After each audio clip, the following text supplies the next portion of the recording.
before at festivals? At the Berlin Film Festival, it was a world premiere. So Bill, Ian, Laura, everybody was there. So. A reunion. Yeah, it was. Yeah. And especially with Laura, I couldn't see her on set because we had no scene together. So finally, I met her in Berlin. I watched the first screening with her. Laura, Ian, Bill, all together. It was so great reunion. Did you shoot your scenes together over a short period of time, or? Yes, I stayed in London only 2 weeks, and my scene was complex. 5 days or 6 days only. Yeah, it was a hot schedule, but I really enjoyed. Did you have a rehearsal time, or was it just shooting from? No, just very first day we had a reading session with Ian and Bill Condon. That's it. And then just we went to set and just a few times rehearsal and shoot. Yeah. So how hard is it to have your entire part shot in just a few days? You don't have really time to develop character, do you? Yeah. This time I have not enough to preparation, but always happening like that. Start shooting from the ending scene, go back to the middle, then go back to first scene, then. But yeah, I'm very comfortable with that. What made you choose this role? Oh. I have no reason to say no. Because when I read the script, first of all, I was surprised. Oh my God, Japanese role in the Sherlock Holmes history. I never thought about that. Then, deep linking for his character, the main story. Then, played by Ian, directed by Bill, with Laura there. Oh my gosh.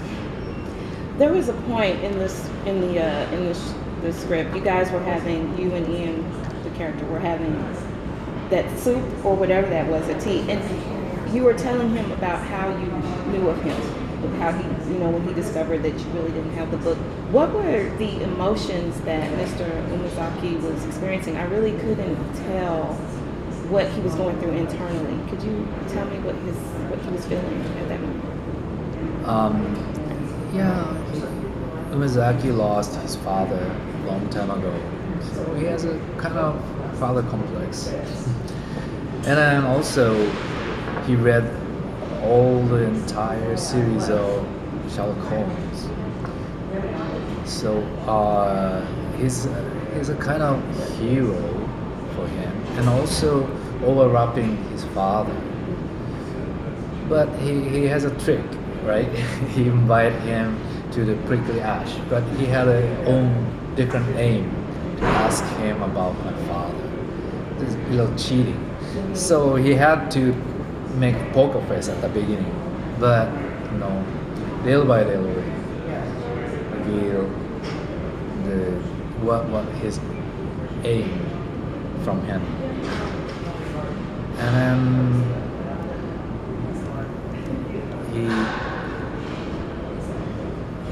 Was it anger? No. He wanted to know the truth, right? But if he lost a father because of him, he must be angry. But so delicate, It's like evil and hero, both of them. So keep distance until something He coming handled out. that in a very Japanese way. It was very distant. I mean, because he had all of those emotions. Here was the man that he thought he was linking his father's disappearance to. But I was looking at the screen. I was like, is he going to hit him? And he's not going to do anything. Okay, well, that was really interesting. How do you think he reacted to the letter that he received from Holmes at the end? How do you think Mr. Miyazaki would have reacted? Oh yeah, I love that letter. Funny and so sad and happy. Yeah. When I first watched the movie, I was moved, almost crying. So even if that's a fiction for Miyazaki. Do you think he would have cried? Maybe when he received that letter, maybe his mother's gone already. So, how important for him, for his life. So that's why I'd like to say thank you for Mr. Holmes for the kind letter. He will believe this is the truth, but it's a good lie. Sometimes we need that. Going back to the preparation, you said you didn't get much. You do a lot of different roles with the samurai type movies and the science fiction TV shows. How do you generally prepare for roles given the time to do so? I'm just following my instinct, the image from the script or my imagination. So the first impression is very important for me. And then, of course, I have to research for each character, and discuss with the director, and just react for other actors acting. But the first impression is more important than others. Then, nothing here, here or somewhere around here, just feel.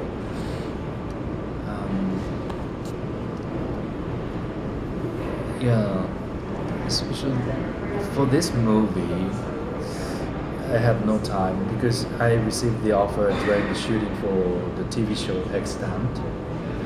And when I've done Extant, next day I had to fly to London, and then started training with the British accent dialect coach. So totally different world. But I read a few episodes for Sherlock Holmes, and I saw a few episodes of the movie. So I could imagine immediately when I read the script, 1947, Japan, Britishnized guy, blah blah blah. So it was so easy to imagine. And then this time, right after I read the script novel, I went to the antique shop, and then I found the glasses, the wire-framed glasses, which was in the novel. Miyazaki wearing the wire-framed glasses, and then I found out, and then coincidentally, the prescription for the leading was matching for me. Oh. So I wore that. Then when I read the novel or script again with the glasses, then I brought that to the London fitting, and the designer loved that, and then he said, let's show to Bill, and then Bill loved that. So I used my own glasses in the movie. That kind of thing is helping me, imagination. Right. Wearing that, reading. So even if it was a short-term preparation, but I believe it was enough. Do you So, have I'm sorry. Bill Condon was susceptible to those kinds of suggestions on your part then. He wasn't very strict in terms of what he knew and what he wanted in advance. He gave you a kind of freedom. Yeah, very welcomed and very flexible. And then also about the Japanese culture, he respected our culture.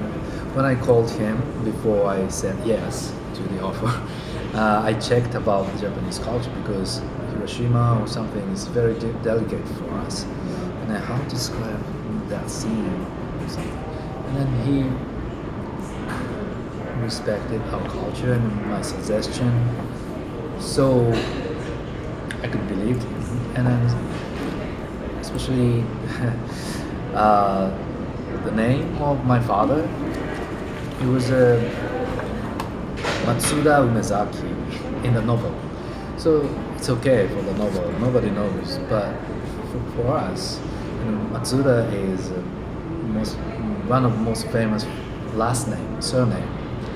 So two surnames coming together. So I feel it's so strange for me or for us. Can we change the name of my father? And then he said, oh, if you say so, yeah, it's easy. So I'll call to the author and he can change. So what kind of name you recommend? I told him 2-3 version similar to Matsuda.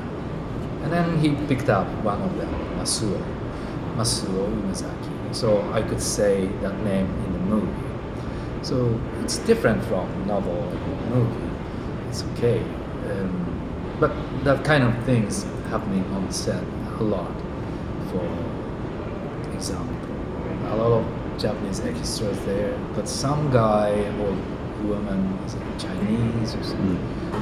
They don't know how to wear a kimono or how to use the props. So I asked to Bill, can I say something for them? And then he said, okay, please, it's your culture. He said, please listen to his suggestion. And then he gave me the permit. So I fixed everything on set. So you had a couple of jobs during the movie. Oh, yeah. And then Ian told me, oh, thank you for everything that fixed that. And I said, no, that's my part of my job. So I'm glad he listened to my suggestion and gave me the permission. So that kind of respect to other culture is very important. So I was so lucky to work with that kind of director. Now, the sets, from a Western point of view, the sets of Japan look like you shot in Japan, even though you said they made it look like Japan. How, as you as someone from Japan, how did you feel how the sets looked? Yeah. I surprised when I filmed the Kobe station. They built up the huge station on set, no CGI. And then the first day I visited the set, I checked everything. And I researched the history in my trailer, and then checked everything, all the kanji characters correct, and oh my god, so authentic. I said bravo to the designer. And also, another scene, we need the CGI. We had a green screen or something. They put the view from the 1947. But until I see this screening, I never checked the background, how the Japan look like. So I told to Bill and producer, please make authentic background because Hiroshima is so delicate. If it's not correct, the people will have a strong against feel for the movie. It's not good for whole film. And then he said, yeah, I don't understand. We'll make authentic Japan as much as we can, he said. So I just believed him. And then when I watched the screening, oh my gosh, it was authentic, much more than I guessed. Mm-hmm. So I'd like to say thank you for them. And they shot only the scene which the train running during the mountain. Only that scene shot in Japan. All other scenes filmed in London. So impressive. I was so happy about that, and then I can recommend to the Japanese audiences proudly. Yeah. So, what was your feelings when you were doing the scene at the explosion site with all the black trees and The ash. the ash. Yeah, it was so black out even 2 years after the bomb. But I thought it's a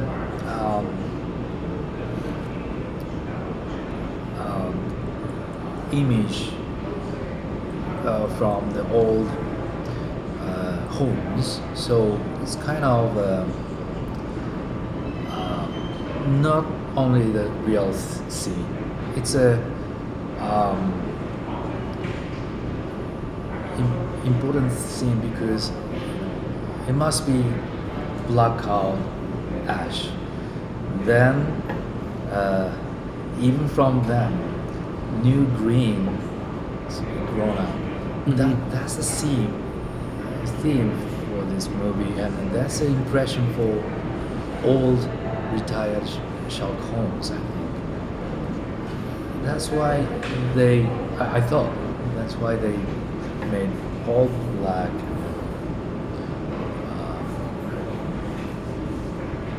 contrast between new green and after the math ash. So I think they created that set on purpose. So that's why background was important. Yeah. Symbolic, kind of symbolic scene. I think they had to set that up on purpose because everyone was happy and smiling, but it was such a recent event. I don't see how there could have been such happiness around that site. Oh, about the extras? Or? Yes. Uh-huh. Yeah, that was I was like, oh, why is everybody just dancing and frolicking around? It Yeah. was just recent. After the war, people were so positive. Just half year, 1 year, of course they died, but they had to watch the future. So 2 years later, I read the novels and everything, and then they watched for the future at that time. So I think it was a very real reaction or direction, I thought.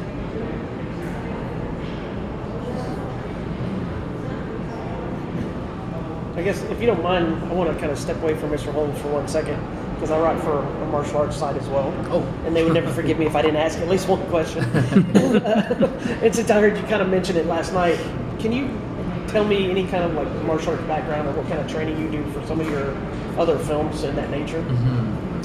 I started from sword fighting, Kendo, when I was 9. It was a basic training for my health because I was a so weak, really skinny child actor. When I started acting when I was 5 years old, I was so skinny and weak, and I couldn't ride by a car or bus. I'm getting sick in 15 minutes. And then, so I had to train my body. So I chosen Kendo, sword fighting, and swimming. And when I was 10 to 12 years old, I watched a lot of American, European movies, and also Hong Kong movies. Then I decided to get the skill myself. So I thought in the future, if I can be an actor, I want to do everything by myself, fighting, singing, dancing. So that's why I started training when I was 13. It was Shaolin Temple, and also karate, kyokushin. Yeah, that's my basic. But the kyokushin karate is my home ground. I took the belt in kyokushin. And then, yeah, after that, if I need any other skills, I've got a teacher for each film, and then mixing together. Right. Thank you. Stepping away as well. I'm a fan of, I think it was so long ago I was a little girl. I saw you were Shinbei Oh yeah, Yeah. Eight Samurai. Eight Samurai. in that Legend film. of Eight Samurai. Yes. So from Eight Samurai to now, do you ever like look at yourself on the screen and what to see the change because you have an extensive career from then to now? You've only gotten handsome. Let's just put it that way. But do you look at yourself from then and now and say, wow, but I still want to do this, or I still have to conquer that? Ah, wow. Yeah, it was almost like 30 years ago. At that time, people offering me only an action movie. But I've learned the fighting skills just for acting, part of acting, at same level as singing, dancing, horseback riding, martial arts. For me, it was the same level.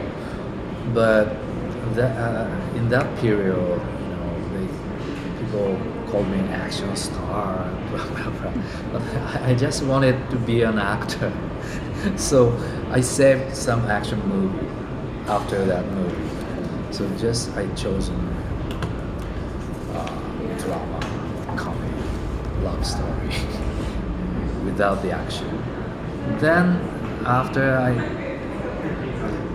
got 40, I restarted the action again. And then I've tried to find out the best balance between drama and action, acting and martial arts or something. So that was a turning point. So Would this be, is it Twilight Samurai? It seemed like there was a marked difference between, was that like your turning point or like after? after After. a long time after. Yeah. It was just before the last samurai, so over 40.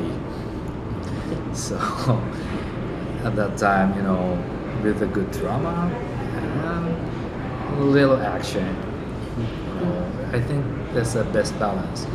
So now, if the director wants me to do some action, I want to do it anytime I'm ready. But I want to use my skill as an actor. I don't want to be an action star. Now, which do you prefer doing? Which do you prefer doing? The drama things or the action things? No. The mixing with the best balance is the best. Yeah, I think action is a part of acting. So, So it all brings not you to it? separated. Just like dancing.